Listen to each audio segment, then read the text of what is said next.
You are now entering the Thick Goddess Energy Morning Show. We in the building. High priestess in the building, didn't let my fears kill me. Transmuted my pain in that cleanse in the rain. Found out I was working and I conquered my demons. I accepted my purpose and the goddess I became.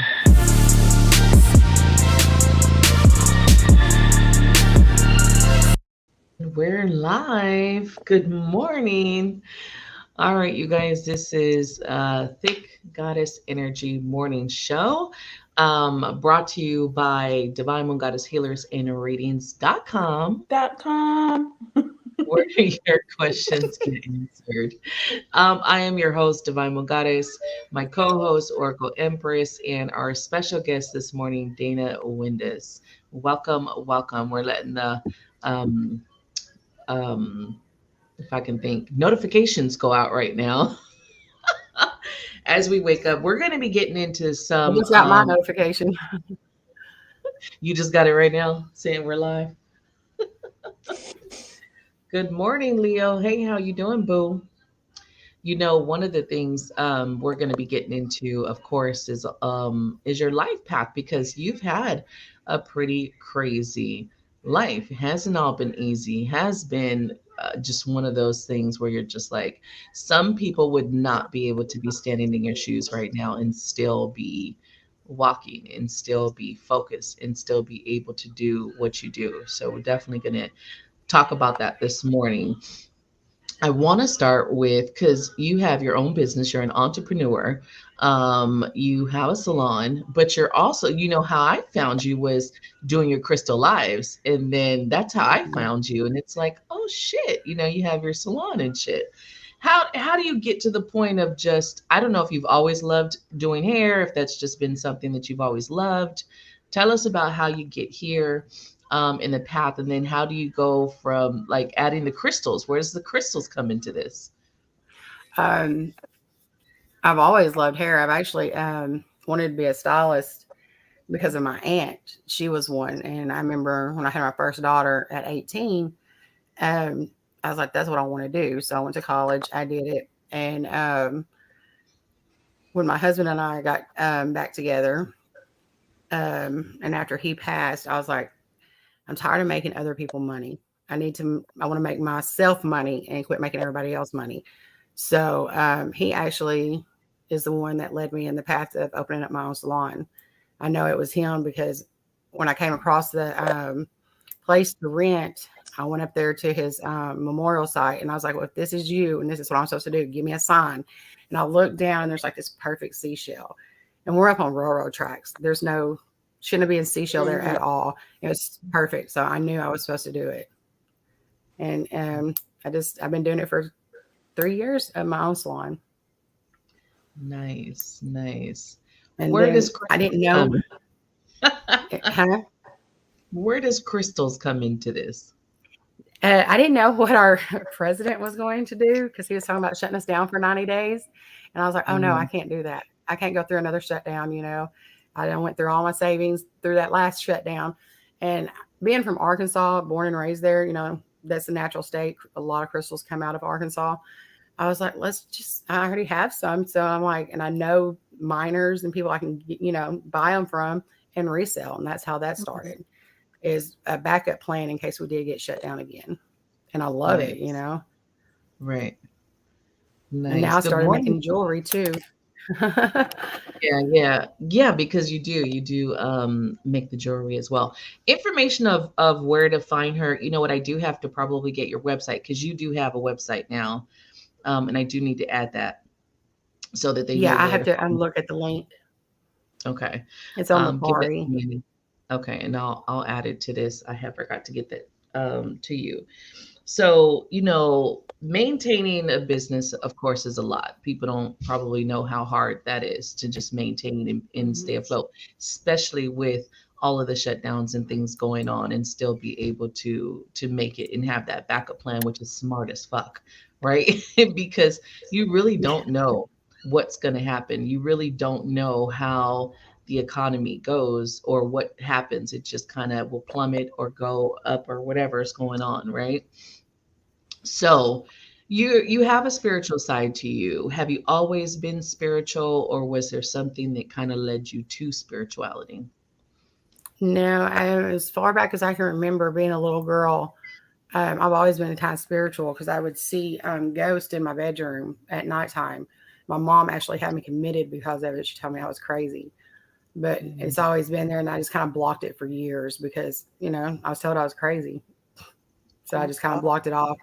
And it's like I actually warned my husband like 5, 6 times not to be up on those train tracks because and I could feel that something was going to happen, but I actually thought it was me that was going to die, and not him. I thought I was going to have a heart attack or I was going to die on my way to work, but it was actually I was warning him to stay off the tracks.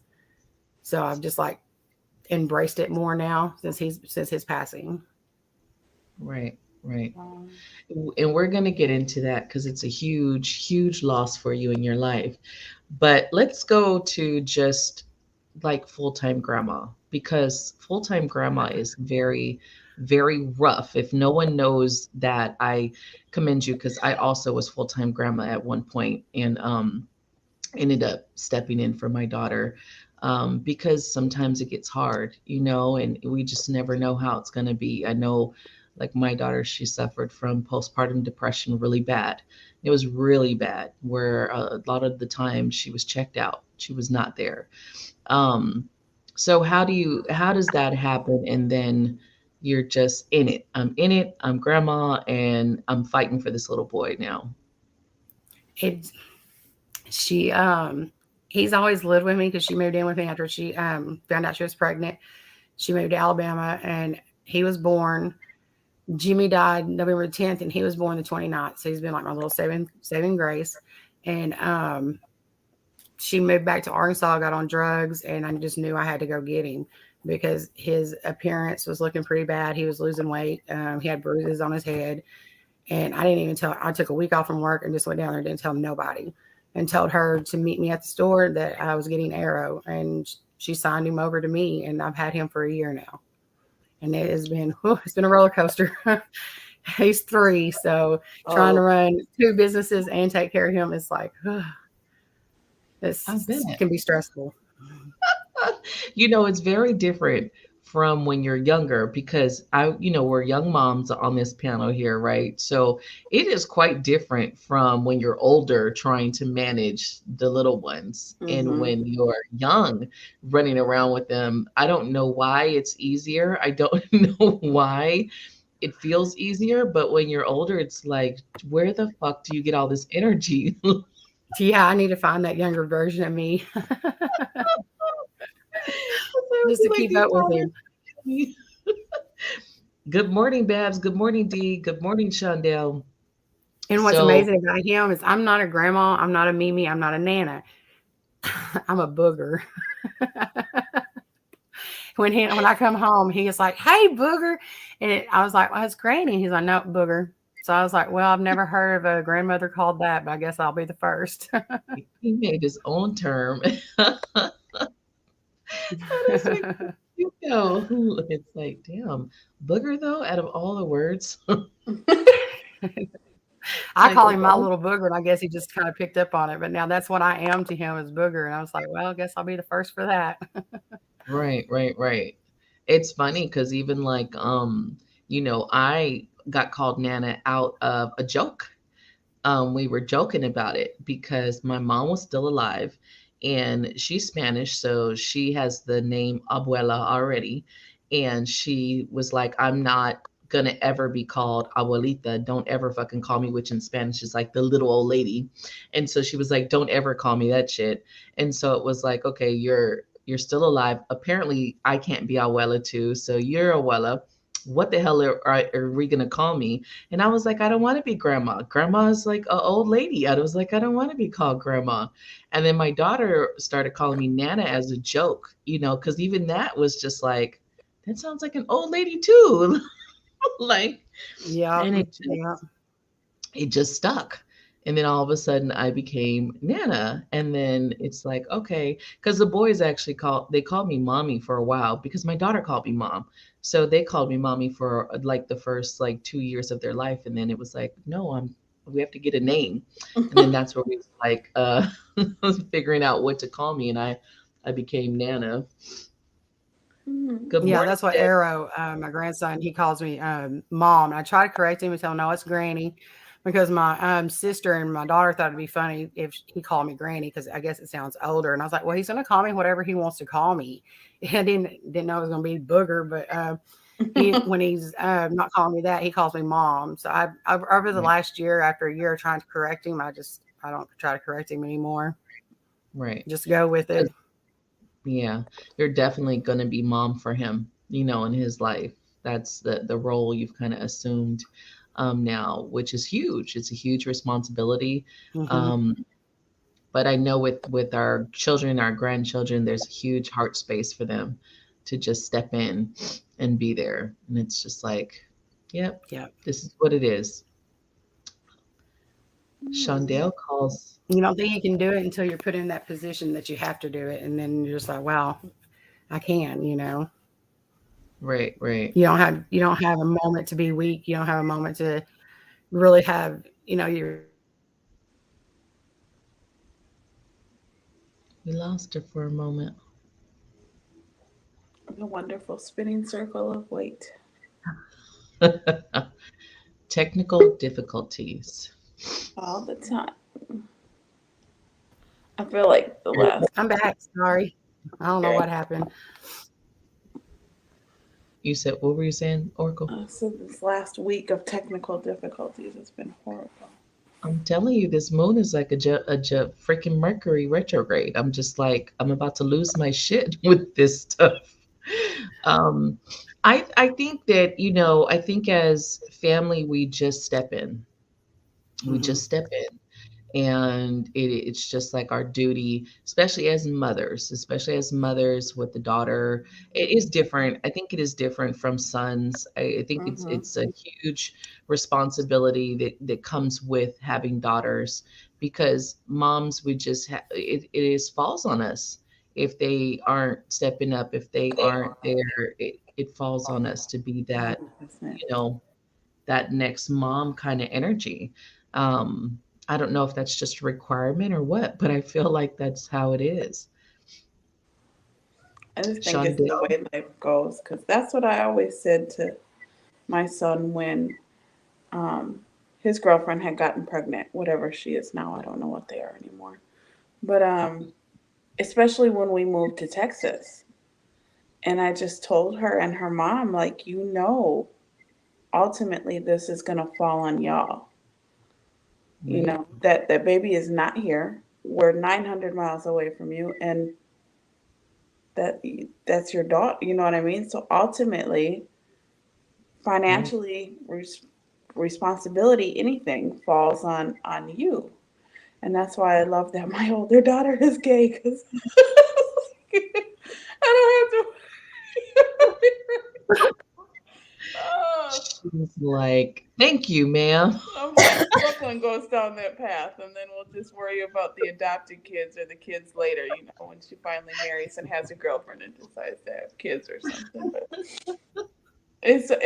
and even my son though he recognizes that too because he's like my daughter's gonna be gay. And I'm like you guys got issues, but it's true. I don't know what it is about that about the boy thing Right, and the girl thing, but even for me when I got pregnant, like my grandparents, because I didn't have my mom, but my grandparents stepped in big time, right, big right, time. I don't know where I would have been without them.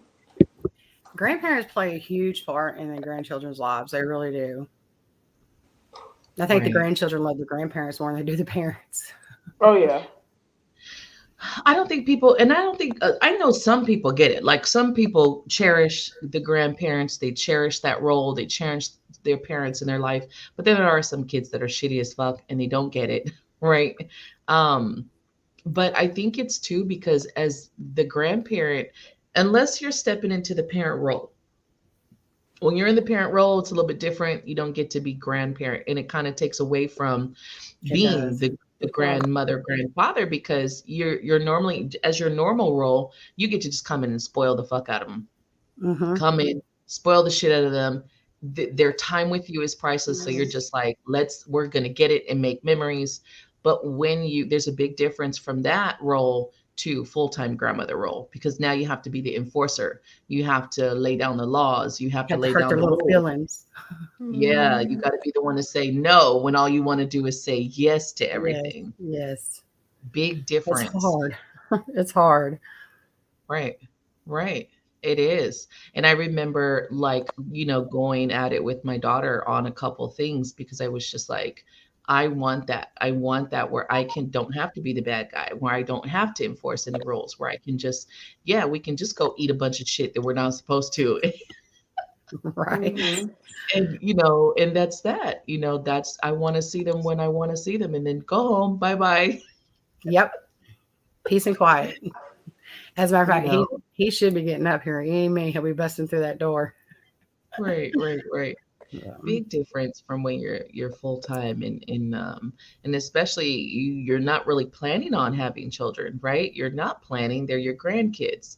And then boom, something happens and you're just like, this is a switch, this is a change. I know. I should be Um in the house by myself, right now. My 19-year mhm, old son, my youngest, is still at home helping me take care of the grandbaby while I'm at work. right, So, right, and I'm so proud of him, for stepping up and doing that, because I know it's hard on him being around. He's right. around him 24/7. He don't never get a break. And he's trying to play the role of dad at 19. And I was like, Yeah. you're doing an awesome job, but I know he's not going to have any kids anytime soon. He's like, no, I'm good. Yeah, yeah, exactly, exactly. um I wanted to look at Debbie. Okay. It is, and especially if you take on a full-time, even aunt role, it's the same kind of thing of that. It's that responsibility. It takes away from just wanting to be let's have fun, let's just make these great memories, Perfect birth because you do control. have to be the enforcer. It's definitely different. D Wise is right. Perfect birth control. No doubt about that. Mhm. I don't think I never saw I feared my daughter getting pregnant young. I did. I feared it. I For some reason I just maybe knew that it was going to come, but I feared it. That's what I feared the most, of her being a teen mom and going through the struggle of being that teen mom. And I know that when we're young, I was a teen mom. We don't think of the repercussions of this life that we're bringing in.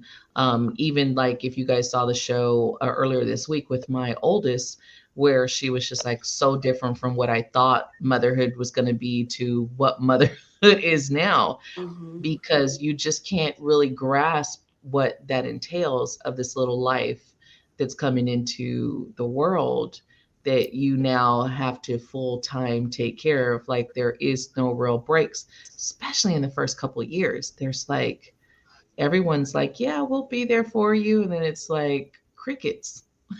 Like, where's my support now at Yeah. 3 a.m.? Where's the support when this one is sick? There's just no time off with that. My daughter was lucky. She had that. Even when she moved out during the COVID pandemic, she moved in with one of her friends. I was over there every day with that little boy every day. Watched because she was in school and all that. I mean, she had everything going for her too. And while she was doing her classes, I was with Arrow. So he expected to see his booger every day. And when she took off with him, he was sad because she didn't even let us say goodbye. She didn't bring him over or nothing. She just up and left. And I would FaceTime him, and you could tell he was really upset about it. But he Right, enjoyed our FaceTimes. And then he was like, I don't know. He's like wanting to come with me, wanting me to come get him, and he couldn't understand why. And then he was getting mad at me. And I could tell because right, he would turn his back, like he didn't want to talk to me. And that's right, just like so heartbreaking. right, Especially right. when we're really close. They don't understand. And this is Mhm. why whoever's watching this show, I hope that you guys understand the importance of grandparents. And it does affect your kids because, my daughter had relocated for like about a month when the babies were like about a year. And neither one of us really realized how it would affect them by her moving so far away. Where, one of the twins was just like, he did not do the transition well. He actually was getting up, crying, looking for me around the house. It was very, very hard on him. Mhm. It was like, and then when she came back, they literally started to do this like separation anxiety with me. So the minute I would get up or the minute I'm start walking to the door, it was like, uh-oh, where is she going? And so I feel like that there's these so many levels to our connections that we just don't realize the impact that someone's making in our child's life, or and so we just don't see it, and it was very hard, and they were very traumatized afterwards for a while, where that walking, just walking away or getting my bag or getting my keys, and it was just like they were on it. And I mean, I was the one taking them to school, which I got the privilege. I will say that I do look at it as a blessing, not a curse, of being that where I could take them to daycare every day, and we'd have our ride for a couple years, us in the morning riding to school. It's awesome because I know Yeah, some people Arrow don't. still has a separation anxiety from me. Every time I go to leave every morning, no, Right, he doesn't right, like it. He wants to go. He's like, yeah, hand, take my hand, and I'm like, Granny's got to go to work, and he cries every time, So I don't Hmm. know right. if And he's afraid that I'm not going to come back or he's not going to see me again or what it is, but he and the has that enjoyment gift. of him when I walk in the door lights my heart up. It makes my bad days the best days because he lights up and he does a little dance, he jumps around, and he's just so excited to see me. And I look forward to that every day now. Right. And I'm sure he does have that because he's been, you're a huge part of his life. He's already been taken like away from you one time. You know what I mean? And again, a lot of people, when they're selfish, especially the children, I'm talking about the children, right? When they're selfish, they don't realize the impact you have. And then when they like rip this child from you, it really does hurt and it scars them. And then when they're little, they don't know how to express that. They don't know how to say, like, I need this person in my life. This person is great in my life, despite, Mhm. and I know there's different levels of connections because Divergent, I believe, yes, the grandparent should be mentally stable, but I can tell you, my mom was not mentally stable. My mom was a fucking alcoholic, who had her moments, but I can tell you, my daughter loved the hell out of that lady because she was not mean to her as she was to me. She wasn't cold to her as she was with me. She was a different grandmother. She was different. She would sit and do these crafts and play, and my daughter could do whatever the fuck she wanted, basically. She could bounce off the wall. She could get all the sugar she wanted. She loved her grandmother. And there was times where I would just be over it with my mom and over it with the shit, and I would be wanting to kick her out. I've kicked my mom out, especially in the younger years of like her living with me. And then my daughter would start to beg me, like she would see me arguing with my mom over something, and she would just kind of come up and beg me not to put her grandmother out, and that hurt. Oh my God, that got me. That got to my heart space because it's like you want the best for your children, but at the same time, their grandparents make this huge impact that we Hmm. don't really realize or understand. Really, Aries? Really? And see, I know I'm gonna have to get ready because I know he's not gonna be with me forever. I don't think. I know she's gonna get better. But I know she's not. I'm not gonna get to see him because I know she's gonna keep him from me after she gets him back. So I'm having to, try to deal with that too, and I don't know. I just It's know rough. that day is coming eventually. It's Hmm. rough. I can't imagine. It's rough. And so those of you who can, make sure that I'm not saying put your children in any harm's way, but I do feel like the connection with family, the connection with grandparents is call her, go Aries, is very important. Good morning, you guys. So one of the things I wanted to get in is, of course, the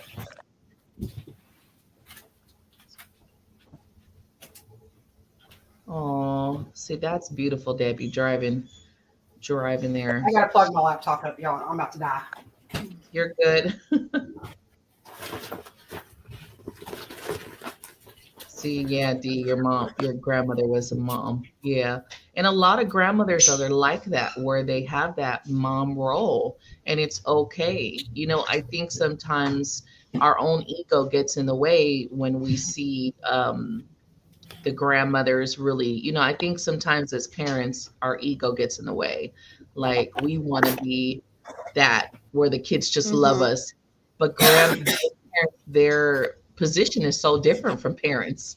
Yeah, Like that's why kids want to go to grandma's house all the time. So one of the things I did want to get into was because I mean, you've had a lot of stuff kind of happen, and even with your daughter and just becoming a grandmother, but you also meet the love of your fucking life. And I've done some readings for you, so I know how your heart space is with him. And I've had the pleasure, and I appreciate the fact that he has let me tap into his energy and channel him through some of these messages. But you lose the love of your life, and it is a struggle. Let's talk about it, because not easiest thing to meet someone that captures your heart in the way that he has and then lose him tragically, right?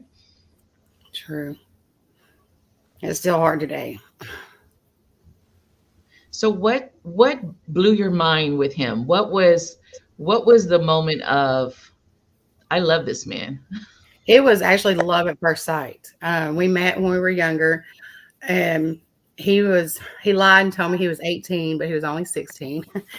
But we and I had no reason to believe that he wasn't 18 because we disappeared for like 3 days. I mean, from the time we met each other, we were inseparable.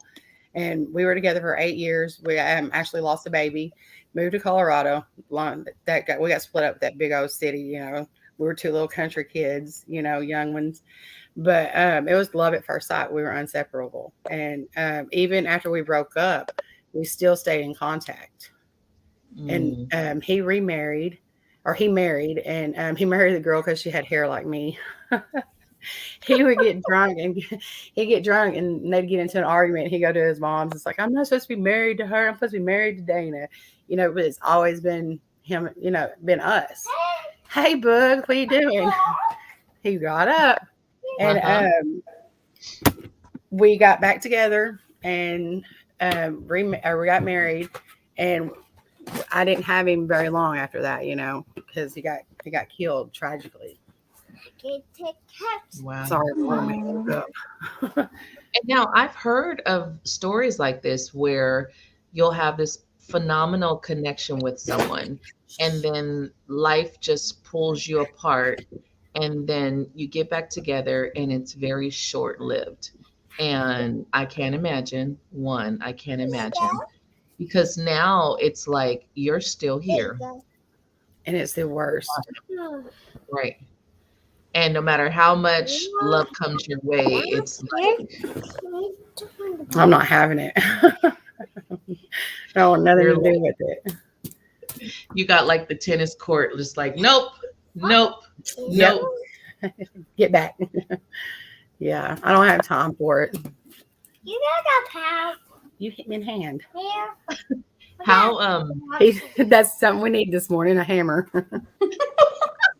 it's gonna bring you everything like it's like we're on the phone. No, we're gonna talk. I'm gonna say, So how oh, good morning. yeah. It's too cute. Yeah, that's a mommy and that's a mommy, huh? Oh. Too cute. Too cute. This is my little saving grace. Is Jimmy got killed November the 10th, and he was born the November the 29th, just a few weeks after the accident. And and my family was watching me and making sure, because they thought I was going to kill myself. And I'm like, no, I can't do that because I won't be with him if I do that.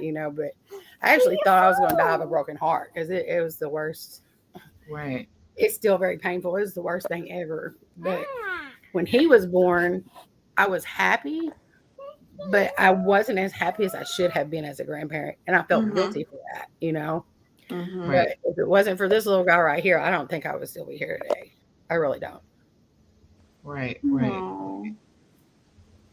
It is. It's hard. It's hard to, that heart space and having to process and grief. From what I've even experienced myself, is not easy to just Mm-mm. get up and be happy the next day, even though you got these beautiful other people in your life to, yes, you should be happy, right? But it's very hard, you It's very know. hard. Dana, do you feel like, because I know we've all three of us have had some kind of grief in that way of something very close to us. Do you feel at all like you hold on to that in the way you do in fear of feeling like you're letting go of something? Like I kind of stay in my grief with my son because I'm not ready to let go. Oh I yeah, I'm feel like definitely I'm not. letting, even though it hurts and it's grief and it's sadness, I still feel like if I try to move past that, that I'm letting go of part of Yep. that person. Yeah, and I never want to do that. Right, right, Yeah, I think that's been my struggle is trying to find that health with being okay with letting that part go. Because it's like your love runs so deep that you're willing to take that pain because that's Yes. something to hold on to, as well as the happiness. But like you're willing to hold on to anything, and right, it's like the right. guilt of if you let that. Charlie, What's come kind get of him for a like, second. it's like, how can you be happy, right? Like there's Mhm. that guilt of, how can I truly be happy? Because even like Dana, You where feel you have this guilty being beautiful happy. grandson, yeah, you have this beautiful grandson that's born. But unfortunately, it's right after this tragic death of this person who's so much to you. Oh, I'll be right there. I'll be done in a minute, Booger. So it's like, how can I be happy? How the fuck do I make this life work without the person that I saw the rest of my life with? You stay No matter busy. who it is, right? It's like, how? And it's hard. I don't think there's any fucking playbook to this shit. I don't think there's this like, yeah, this is how you make it work. And I know we get told this all the time because anytime you've lost someone, people tell you, like to let go, they tell you a lot of shit, right? They tell Mhm. you a lot of Yeah, shit. they have all the answers. I wish there was a playbook to it. But the Right. way I've dealt with it is I work 7 days a week. I stay busy. When I'm not at the salon, I'm doing my at home. I'm doing my crystal business or making jewelry. I just stay busy because as long as I keep my mind busy, I don't have to think about losing him. Mhm. I won't get all sad and cry. Now on the way home from work and on the way to work, that's a whole different story. He messes my makeup all up all the time, and I tell him, "Quit messing my makeup up." I gotta go to Right. work. Mess it up when I get off work. Right. Do you ever just hear him like in Hmm. those moments and he's like telling you to get it together? Yep, I do. I hear him and I feel him. He's shown himself to me a couple of times. Right, right. Not not easy. Um and I know, cuz spirit likes to tell you over and over again of just needing to get to a space of, I think one of the biggest things is acceptance. Accepting the fact that this is reality, right? I think that's a huge Mhm. part of And it. that's a hard thing to do, Mhm. a very hard thing to do. Right. Good morning, you guys. Oh, Sierra, don't cry. It is rough. It is rough. Like I said, we've all had our share, and I can't imagine. I know, um, death, it hurts no matter what. Trying to cope and deal, and live, and it is rough to just get to that point of acceptance and say, this is my new reality. And we weren't given, I'm not going to say we weren't meant to, because I think sometimes death is beyond our comprehension of whose time was it really to go. I know that that shit used to piss me off when people would tell me, it's just that I'm like, really? I don't want to hear it was their time to go. Yeah, You don't really want to hear that shit. It's just like, was it really their time? exactly. Mm, Exactly. I don't know if I believe that. I don't know if I I do. believe that death is their time. I do feel like there's accidents. I do feel like there's choices that people make, and unfortunately, it takes the life then and there. I do feel that. So, what is one of the hardest things about losing someone that like, for me, it's not just, you didn't just lose a love, you lost like a part of you. Um this is like that soulmate, deep, A what I huge call time. divine Exactly. union. That's the love that I call, and I've been able to feel you guys' love. So for me, that is that divine union kind of love. I Actually, don't think you moving on, going on with life is the hardest thing. right, It's a right. constant Even struggle though every he day. definitely does not want to see you hurting or sad. He wants you to be happy, but it's like you won't let yourself move on. It's hard because, like I said, you have that feel of guilt. Right, right, But I think that's been the hardest thing is letting go and moving on and accepting it. It's right, been three right, years and I still haven't accepted it. right, right. And I don't know why your spirit's all in my fucking ear with you right now, but you don't have to let him go in that way. Yeah, but You it's don't have still, to. it's just still so hard because I've lost my grandparents and I was sad. I grieved over them for a little while, but it was so much easier to go on with life. But losing your partner, that's, I don't know, it's just so hard to explain. It takes the best part of you because a part of you really dies with them. The best part of you actually dies with them. So you have to learn to be you again. And that's Right, what right, moving on and finding myself again has been one of the hardest things. right, right. And I think when I know a lot of people won't be able to comprehend because they don't have that connection with their spouse. But like I said, I feel like you guys have the divine union, what I would classify as that divine union love, which is through lifetimes. It's that bond that's like he'll be there when you pass to come and get you. That's the kind of Exactly. bond that you guys have. And I don't think he's ever, ever going to leave your side. That's one thing that he's like shown. And, as much as we say that, we have to find this way to live on, I feel like there's no words. I don't think there's any words to really, really, really get you to just say, yeah, I'm just going to, not that you're not living life or not that you're not making the best of what you can, right? Um, but there is a part of you that's kind of cheating yourself at the same time, right? Yeah, I agree. And I It's still haven't like, figured out how to stop cheating myself out of all of that. right. I think it's just a process. I don't know, can't say you'll ever get to that point, even, with the loss of my daughter, it took me 20 something years to get to a point of to stop feeling guilty, stop dragging myself in a certain way that I was. So I understand that it can take time. I don't think there's a time limit with grief. I don't think there's a few years you should be done. No, And now it's no. like that's why I don't even talk to my dad anymore because he thinks that a lot of my family members think that I should have already been over it. My sisters even said, "Oh, you're milking it." I'm like, "How am I milking this? I mean, I'm not. What are you talking about?" She goes, "Well, it's been and this one. He wasn't even gone a year, and I'm thinking he was gone like maybe 6 months when she said that, and it's kind of also drove a wedge in between me and my family. So I don't talk to my Right, mom, I don't talk to my dad, um, because they didn't show my husband the respect. when he passed. They didn't even show up for his funeral or anything, and that Mm. really pissed me off. So I haven't talked to my dad in 3 years because of that. Wow. Oh wow. Wow. Yeah. And I Well, don't think I don't think you ever can understand someone's grief unless you have lost that kind of connection.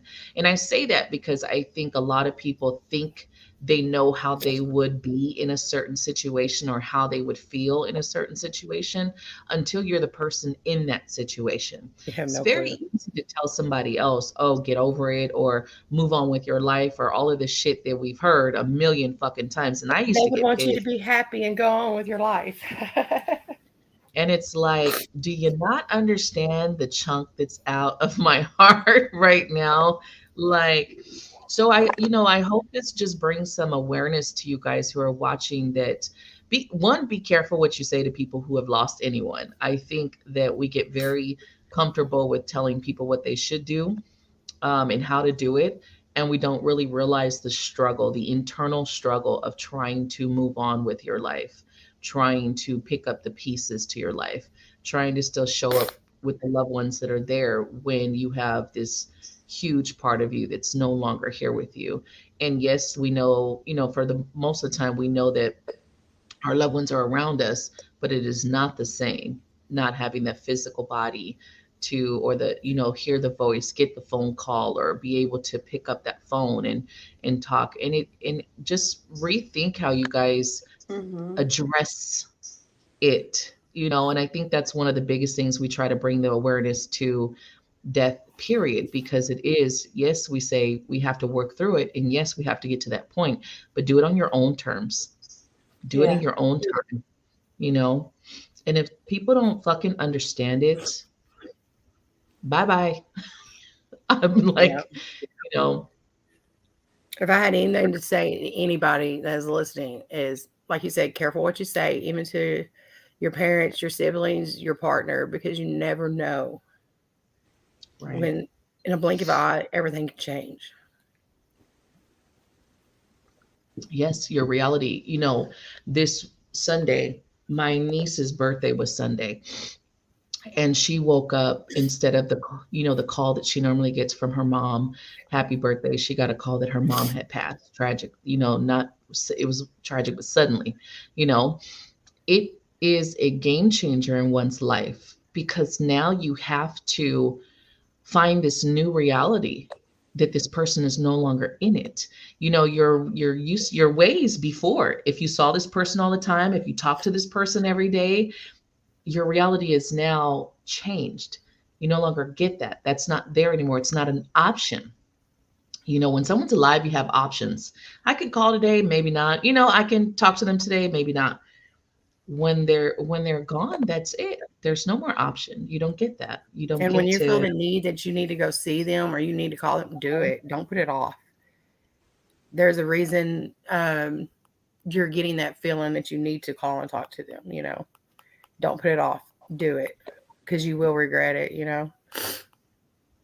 Right, right. I think if I've been one of the people, and I lost my daughter when I was 15, so death kind of hit me a little bit early in life, and it changed me in that way of living as if we don't have that tomorrow. As at any time you can wake up and your reality would be tragically Mhm. fucking changed forever. And so I would eat a lot of shit to keep the family together or to keep the kids together because I always had that fear of at any moment, like this could be it. And what's the memory that we leave? What do I leave with everyone? And I always fought in that way of trying to just like keep us together. And it was very hard. And Very make hard. memories, take pictures, take videos, because I have Right. videos to where I can still hear his voice. And he No. would always get mad at me. He's like, "You're always taking pictures. Why are you always doing that?" And I'm like, "For memories. And I didn't know I was going to need them so soon. But Right. he was sneaky. He did the same thing on his phone. I just didn't know about it. So when I went through his phone after he passed, I was like, "Oh, you sneaky little devil." He's got like all But these pictures of you, a collage and shit. You're yeah, like, Yeah, I was like, oh, he was so sneaky. He was always on to me. But I take pictures of him when he's sleeping. I recorded him snoring. I hated it because it was always in my ear snoring, and would complain about it. And I actually played it for him one morning on the work. I put it on over the speaker in the car, and he's like, "What the heck is that noise?" I was like, "That's you." And I showed him the video. I was like, "Look, you're right here in my ear. You see that?" And he goes, "Oh my God, I'm so Right. sorry." But now I miss that, so I find myself playing that video or that clip just to hear him Mhm. snore. It's crazy. I'm gonna tell you guys, it is love when you can deal with someone snoring. Because normally I would want to smother someone with snoring. I hate I it. think that is a sign of like real hardcore love when you can deal with someone snoring. Exactly. I agree. Because everybody else would drive me crazy, but like he didn't, I could actually sleep with him snoring. Uh-huh. It's like even the snore is like soothing. Now I still play that clip, of him snoring just to hear it. Aw. So if I if it definitely drives you crazy now, you will miss it. And the one thing that always drove you the craziest about your partner, you will miss that the most. And that's the most craziest thing about that is I can't believe I miss that the most about them. They used to drive me so crazy when they were alive. Mhm. right, So right, just stop and think about that. You're really going to miss that part of it when they do pass. right. And I think that's important of just make those memories, make that time, let the little shit go. We get very bent out of shape of a lot of little shit sometimes, and you can fuck up and Hmm. lose time with people because of the petty, the little shit that we should just let go sometimes. I do believe if we all lived as if there is no tomorrow, like if today is our last day, I think that our lives could be a lot better and a lot happier and a lot less fucking confusion and anger and pain and all this other shit. Because even when you're mad at people, the day that they're gone, they're gone. Yeah, And never go then to you, bed mad at each other and never walk out the door mad at each other because you that I couldn't imagine if we were fighting. We hardly ever fought, but I could imagine if we were in an argument when he got taken. I mean, I don't think I know I would be here now, because I couldn't deal with that pain. That's a totally different thing. Because I know some people that lost their partners that were fighting, and I'm like, I just can't even imagine that guilt would eat you alive. oh yeah, oh yeah, the shoulda, coulda, woulda energy. Mhm. Yeah. So never go to bed angry and mad at each other, and never walk out the door mad and angry at each other. She froze up. She did. I That think moon. yeah, Are we back? that's my thing is I think that's why I take my son's death so hard is I had I put him out 3 months before he passed and I never spoke to him again after that. Actually I did speak to him once and we had horrible words that were said to both of us. It was like a 2 minute conversation of just horrible words. But that part of being anger, being angry, which I think even Right, after he passed made me even more angry. Because right. it's like It'll never go now away. you didn't even give me the fucking chance. You were You're being so angry at fucking them and you're stubborn. angry at You didn't yourself give me even the more. chance. Hmm. And Right. now, now for me, it's like I wonder, does he forgive me? And of course, everyone's always like, when you die, Right. he's at peace and he's forgiven and blah blah blah. And I'm like, how do you know that? Like, I always say, I like wonder how that do too. you Have know you that? died? Have you Right. experienced that? Have How you do we been know right? this? Because that's my thing. Right. It's like if I die and I see for him he was murdered. So if his murderer dies, are you telling me that he's so forgiving that he's gonna see him and they're just gonna like shake hands and move by? Like I just don't believe in that part. You know what I mean? Right. Like you can't tell me. How do you know? Right. And unless I can hear his voice physically tell me that, I think that's hard. And my grandma lost her husband. My grandpa died at 55, and she never remarried or had another relationship. And she was like that. She didn't Right. choose to move on because she was like that. She was like, everyone was like, well, he would want you to move on, and she was like, how do you know? It Right. How sounds do like you my know? grandmother. And she would always wait for a sign. Right. And I don't know if she ever got her sign or not. She never talked about it, but she was always like, how do people know that grandpa would want me to move on? I don't think he would want me to. Right. My grandfather died when my dad was 7 years old, and my grandmother never remarried. She went on one date, and I remember it. She wasn't gone 30 minutes, and she walked back to the door and she said, "That was the biggest mistake ever. He tried to touch my leg, and I told him I wasn't that kind of girl." But she never remarried. Never, that was the only date she ever went on, and Hmm. it didn't last very long. But she just she felt she Right. wasn't meant to be with anybody else but him. She was, and I can see where she comes from. So I'm still married to him, even though I'm a widow. He's still my husband. I don't Hmm. know. It's kind of hard to explain. Right. In my experience of mediumship, I don't agree with a lot of the mediums. And I mean, I've watched a lot of top mediums that always say, oh, they're okay and they're in heaven and everything's good.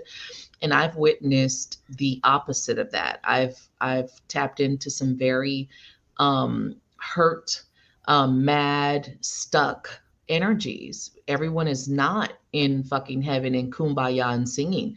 Some people are very trapped in what happened in their energy. And so I understand, like, when you're talking about it, because unless you get some type of that confirmation on it, right?